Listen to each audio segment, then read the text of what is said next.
morning, dear students. This is Sudharani. Let me welcome you all to the second session of Lesson 1, that is Food Components. Before starting our session, we have a quick recapitulation of previous session. In our first session, we discussed about varieties of foods and components of foods like carbohydrates, proteins, fats, vitamins, and minerals, their uses, and testing the presence of starch, that is carbohydrate, and fats in the food items. Let us move forward to the next experiment, that is test for proteins. Materials required: 2% of copper sulfate solution, 10% of sodium hydroxide solution, test tubes, and food sample. How to prepare these solutions?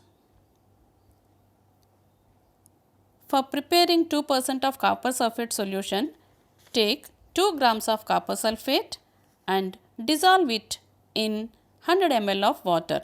Then our 2% of copper sulfate solution is ready. Take 10 grams of sodium hydroxide and dissolve it in 100 ml of water. Then our 10% of sodium hydroxide solution is also ready. Now take the sample of food which is to be tested for proteins and grind it into powder or paste.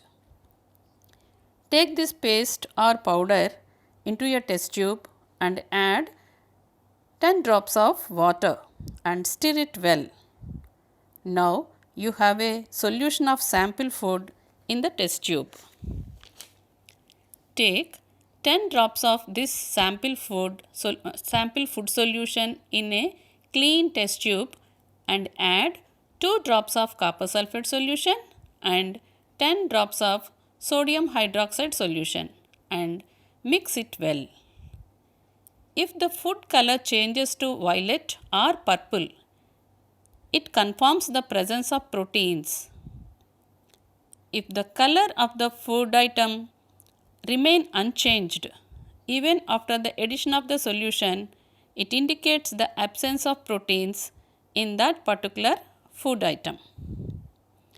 Here you have a small video to test the presence of proteins in the food. Carrying out the test for protein, we need two solutions, namely copper sulfate and caustic soda. Copper sulfate solution can be prepared by dissolving 2 grams of copper sulfate in 100 ml of water. Caustic soda solution is prepared by dissolving 10 grams of caustic soda in 100 ml of water. Take a small quantity of a food item, for example uncooked soya bean seeds. Note that solid food items should be made into a paste or a powder before testing. Add 10 drops of water to it and shake the test tube. Now add 2 drops of copper sulfate solution and add 10 drops of caustic soda solution to it. Shake the test tube well and let it stand for a few minutes. You will observe that the content of the test tube turns violet.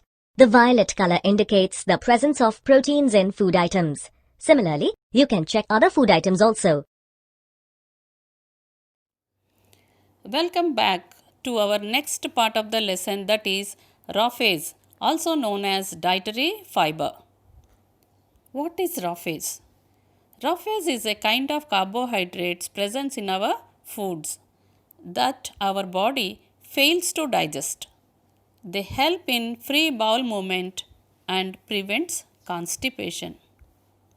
Example: if we crush vegetables like ribbed gourd, bunch beans, drumstick, etc., we can observe some fine strands or thread-like structures called fibers or roughage. This cannot be digested, but it adds bulk to our food. It absorbs large amount of water and helps in the free movement of digested food in intestines. Hence prevents constipation. What do you mean by constipation? The difficulty in passing motion is termed as constipation. Sources of roughage: bran, whole wheat, unpolished cereals, fruits, vegetables, berries, pumpkin, leafy vegetables, papaya, and many kinds of beans are some of the examples of rich sources of roughage. Some fruits we eat without peels, for example, banana, orange, papaya, etc. But some fruits are eaten along with the peels, example, grapes, apple, guava, etc.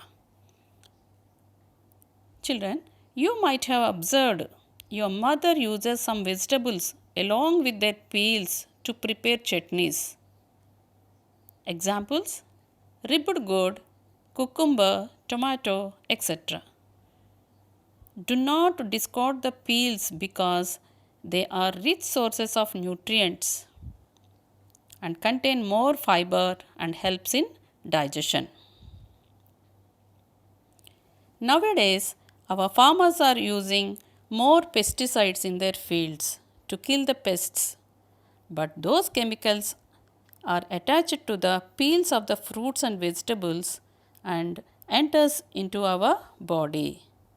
They are very dangerous to our health. So, we must wash the vegetables and fruits with salt water thoroughly. Then only it becomes safe to eat them along with peels. Water. Water is an essential component needed by our body.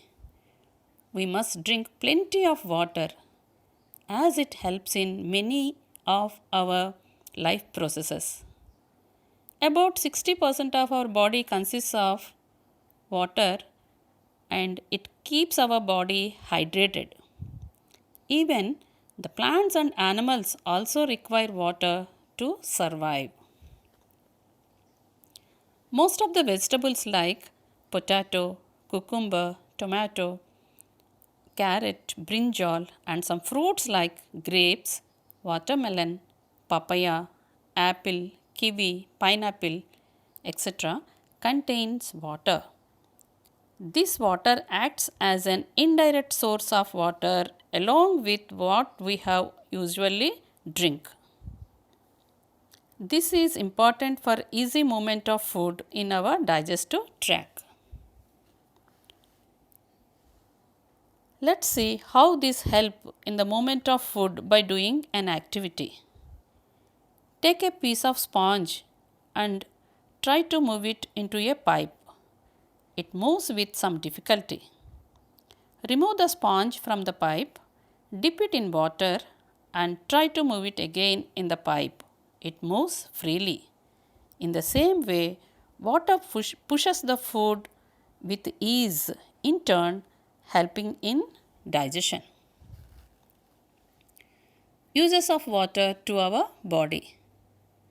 Water regulates our internal body temperature. It helps in flushing waste from our body through urine and sweat. It lubricates our joints.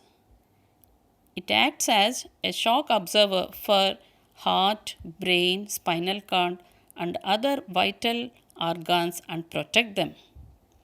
It controls blood pressure. It forms saliva.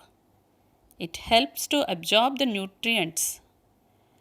Help to convert the food into energy, and many more uses are there. So in this way, water helps in all our metabolic activities.